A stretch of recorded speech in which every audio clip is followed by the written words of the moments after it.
గుడిని గుడిలో లింగాన్ని మింగేయడానికి సిద్ధపడుతున్నారు అక్రమార్కులు. దేవుడి భూమిని గుట్టు చప్పుడు కాకుండా ఆవిరి చేస్తున్నారు. పాలకొల్లు రామలింగేశ్వర స్వామి దేవస్థాన భూములను ఇష్టం వచ్చినట్లు అమ్మేసుకున్నారు. ఖరీదైన దేవుడి భూములను కాజేస్తున్న వైనంపై సాక్షి స్పెషల్ స్టోరీ.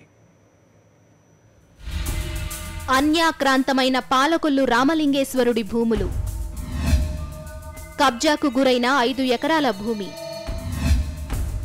రెవెన్యూ సాయంతో పట్టాదారు పుస్తకాలు, ఆలస్యంగా మేల్కొన్న అధికారులు, క్రయ విక్రయాలు జరపొద్దంటూ రిజిస్ట్రేషన్ శాఖకు ఆదేశం, దేవాదాయ మంత్రి సొంత జిల్లాలో అక్రమాలు.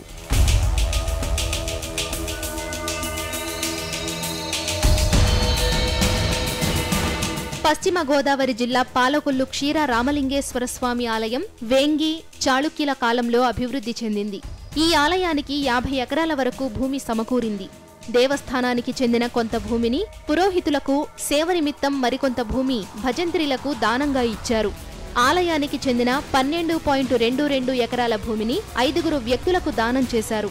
వాళ్ల సంతతి సంఖ్య 80 మందికి చేరింది. ఆలయ భూమి పొందిన వారు ఈ భూమిపై వచ్చిన ఆదాయాన్ని పంచుకుని స్వామివారి కార్యక్రమాలకు సేవలు అందించాల్సి ఉంది.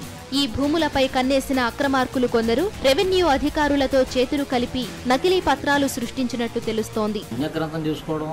చెరువుల కింద వేయడం, తర్వాత నకిలీ దస్తావేజులు చేసుకోవడం, దేవస్థానం వాళ్ళకి ఒక రకంగా వాళ్ళని అనుభవించమనిస్తే దాటిని ఏదో పూర్వవాసి కింద వాటిని అమ్మేసుకోవడం. ఆ ఉద్దేశంతో ఈ దేవాలయాలకి ఏ రకమైనటువంటి పోషణ ఉండదు కాబట్టి ఆ పోషణార్థం ఇచ్చినటువంటి భూములను వీళ్ళు అమ్మేసుకోవడం, తదుపరి దానికి జవాబుదారీ లేకపోవడం. ఈ దేవస్థానం డిపార్ట్మెంట్ కూడా ఎవరో ఏదో మనకెందుకులే, మనం వచ్చాం ఉద్యోగం చేసుకోవడం పోదాం, సైలెంట్గా పోదాం అన్న ధోరణిలో తప్ప మన జీతం మనకు వస్తుంది. దేవుడు ఏమైపోతే కావాలి, దేవుడికి ఇచ్చి మాన్యం ఏమైపోతే మాకు కావాలి, వాళ్ళకంది వాళ్ళకి అందుతున్నాయి. మరోవైపు 954/2 సర్వే నంబర్లోని సుమారు 4.5 ఎకరాల భూమిని ఫలసాయం అనుభవిస్తున్న కొందరు వ్యక్తులు భూములకు రెక్కలు రావడంతో వాటిని అమ్మేసినట్లు తెలుస్తోంది. వ్యవసాయ భూములు కాస్త ఇప్పుడు ఇళ్ల పట్టాలుగా, ఫ్లాట్లుగా కూడా మారిపోయాయి. మరికొన్ని దేవస్థానం భూములు సైతం చేపల చెరువులుగా మారిపోయినట్లు తెలుస్తోంది.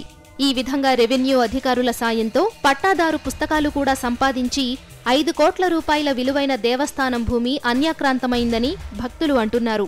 ఈ దేవాలయానికి రాజకీయ నాయకులు ఇన్వాల్వ్మెంట్ ఎక్కువైపోయి రాజకీయ నాయకులు తొత్తు కింద పనిచేసేవాళ్ళు దేవస్థానం ప్రెసిడెంట్లు, చైర్మన్ కింద ఇవ్వటం వల్ల గుళ్ళు, దేవుడు, ఆధ్యాత్మిక లైన్ అన్నది ఏమి ఉండట్లేదు.